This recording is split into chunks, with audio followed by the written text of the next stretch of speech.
Selamat pagi bagi Bapak, Ibu, Amang Inang, dan saudara-saudara warga jemaat GKPA dan simpatisan dimanapun berada. Salam jumpa kembali pada hari ke-239 2021. Kita akan segera memulai karya kita. Sebelumnya kita mohon hikmat dan bimbingan Tuhan. Kita berdoa. Damai sejahtera Allah yang melampaui segala akal, itulah kiranya yang memelihara hati dan pikiran saudara di dalam Kristus Yesus Tuhan kita. Amin. Saya akan membaca teks hari ini yang tertulis dalam kitab Yesaya pasal 52 ayat 12. Sungguh kamu tidak akan terburu-buru keluar dan tidak akan lari berjalan-jalan. Sebab Tuhan akan berjalan di depanmu dan Allah Israel akan menjadi penutup barisanmu. Yet do not depart quietly or live in a panic. For the Lord goes before you, the God of Israel is your rear guard. Demikian firman Tuhan yang berbahagialah mereka yang mendengar serta memelihara kebenaran firman Tuhan. Saya mengajak Bapak Ibu Amang Inang untuk merenungkan firman Tuhan ini di bawah tema tidak terburu-buru keluar. Ada peribahasa yang mengatakan tidak akan lari gunung dikejar, hilang kabut tampaklah dia. Tidak akan lari gunung dikejar, hilang kabut tampaklah dia. Yang artinya jangan terburu-buru dalam mengerjakan atau mencapai sesuatu yang telah pasti. Hal ini hendak menandakan bahwa sebenarnya ada sejumlah orang yang terburu-buru melakukan hal yang pasti. Bahkan dia dikejar batas waktu penyelesaiannya. Benjamin Franklin, salah seorang tokoh Amerika, menyatakan bahwa tergesa-gesa membuat sampah. Haste make waste. Kita terburu-buru, pekerjaan kita bisa berada dalam bahaya. Karena terburu-buru menyelesaikan sesuatu menyebabkan kesalahan. Terburu-buru menyelesaikan sesuatu menyebabkan kesalahan. Di sisi lain ada kata bijak yang menggambarkan bahwa terburu-buru bagian hidup manusia. Misal Ajah Kah, seorang biksu Buddha dari Thailand, mengatakan dunia berada dalam keberadaan yang sangat tergesa-gesa.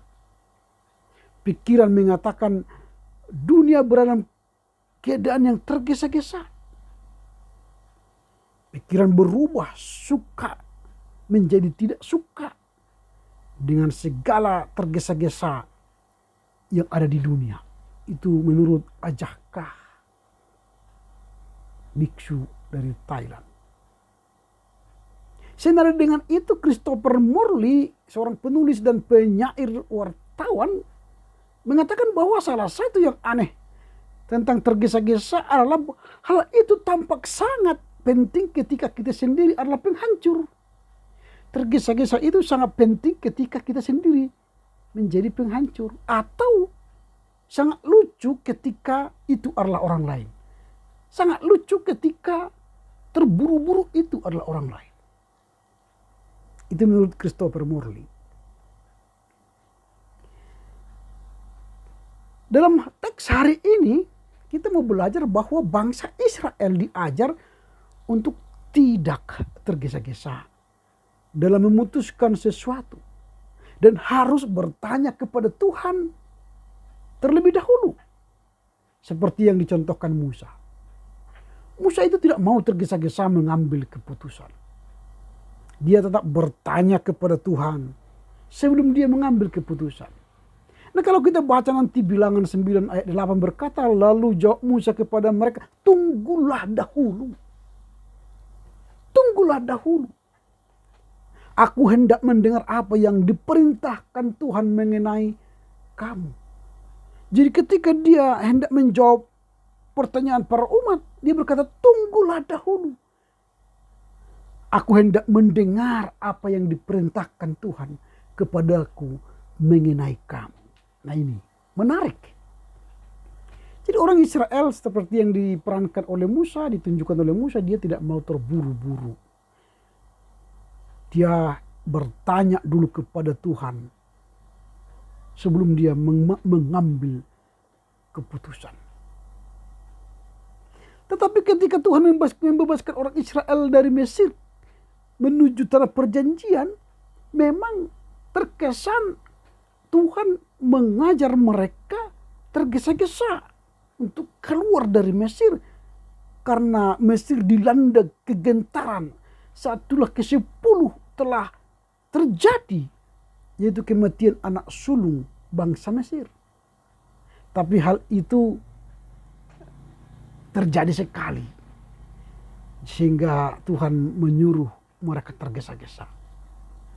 Tetapi saat yang sama ketika bangsa Israel keluar dari Babel, mereka tidak tergesa-gesa. Tidak. Mereka tidak melakukan hal yang sama seperti keluar dari Mesir kala itu. Kalau kita baca nanti teks yang baru saja kita baca di awal, kita ulangi. Sungguh kamu tidak akan terburu-buru keluar. Maksudnya keluar dari Babel. Mereka tidak terburu-buru keluar. Sungguh kamu tidak akan terburu-buru keluar. Dan tidak akan lari-lari berjalan. Mengapa? Sebab aku Tuhan akan berjalan di depanmu. Kalau di Mesir kemarin itu tulah ke-10 sudah datang. Kematian sudah di depan mata. Lalu mereka disuruh tergesa-gesa keluar. Terburu-buru keluar dari Mesir. Tapi dari Babel tidak. Sebab kamu jangan terburu-buru. Itu kata Tuhan. Mengapa? Karena Tuhan berjalan di depan mereka. Dan Allah Israel akan menjadi penutup barisan mereka. Ini menggambarkan baik keluar dari Mesir maupun kembali dari Babel menggunakan kata yang sama. Hipazon. Yang berarti sebuah kegelisahan dan kepergian yang tergesa-gesa dan terburu-buru. Kalau kita belajar lebih mendalam dalam Alkitab, memang ada tersirat kata terburu-buru melakukan sesuatu. Terkesan.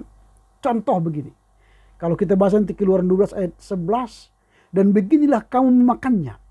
Pinggangmu berikat, kasut pada kakimu dan tongkat di tanganmu. Buru-burulah kamu memakannya. Itulah Paskah bagi Tuhan. Buru-burulah kamu memakannya. Itulah Paskah bagi Tuhan. Di sisi lain ketika Daud berkata kepada Abimelek, dia berkata, tidak adakah padamu di sini tombak atau pedang? Sebab baik padaku maupun senjataku tidak dapat kubawa karena perintah raja itu mendesak. Perintah itu mendesak, berarti ada buru-buru. Itu 1 Samuel 21 ayat 8. Dan ketika kita bicara soal di perjanjian baru, Matius 28 itu juga dikatakan begini, dan segeralah pergi. Nah ini berarti segera, terburu-buru, tergesa-gesa. Katakanlah kepada murid-muridnya bahwa ia telah bangkit dari antara orang mati. Segeralah pergi, akan beritakanlah kebangkitan Yesus. Itu maksudnya di sana. Ini ada indikasi terburu-buru. Padahal anggapan itu tidak begitu benar. Karena keterburu-buruan itu akan membuat orang segera panik.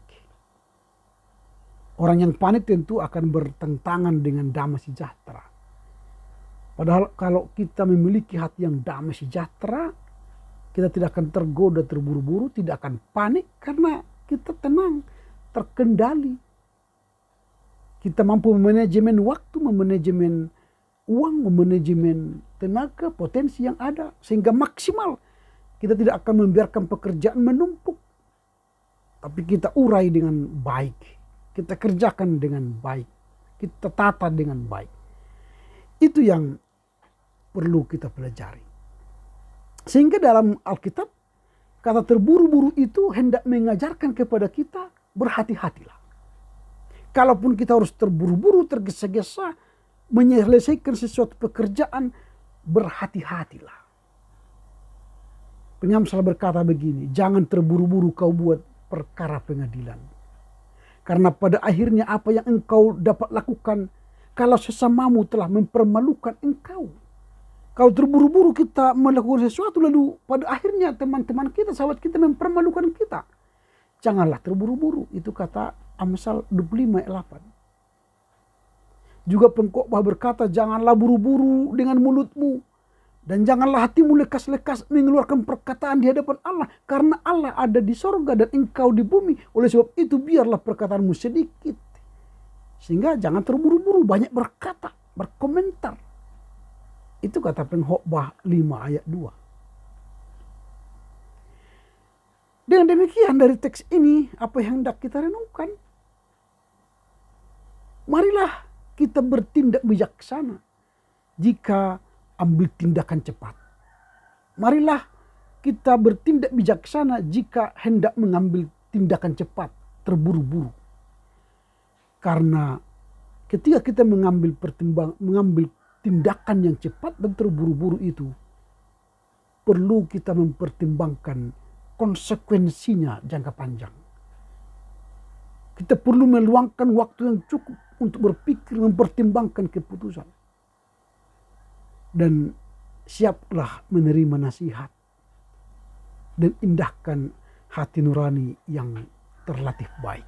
Karena itu, janganlah terburu-buru. Tapi tetaplah bertanya kepada Tuhan saat hendak melakukan sesuatu tindakan. Agar tindakan kita itu berkenan untuk Tuhan. Selamat berkarya untuk Tuhan. Tuhan Yesus memberkati. Amin. Kita berdoa. Terpujilah Engkau Bapa karena kebaikan-Mu mengajar kami supaya kami tidak terburu-buru, tidak tergesa-gesa dalam melakukan tindakan kami. Kami boleh belajar dari Musa bahwa ketika dia hendak mengambil keputusan, dia selalu bertanya kepada Tuhan untuk memutuskan yang terbaik.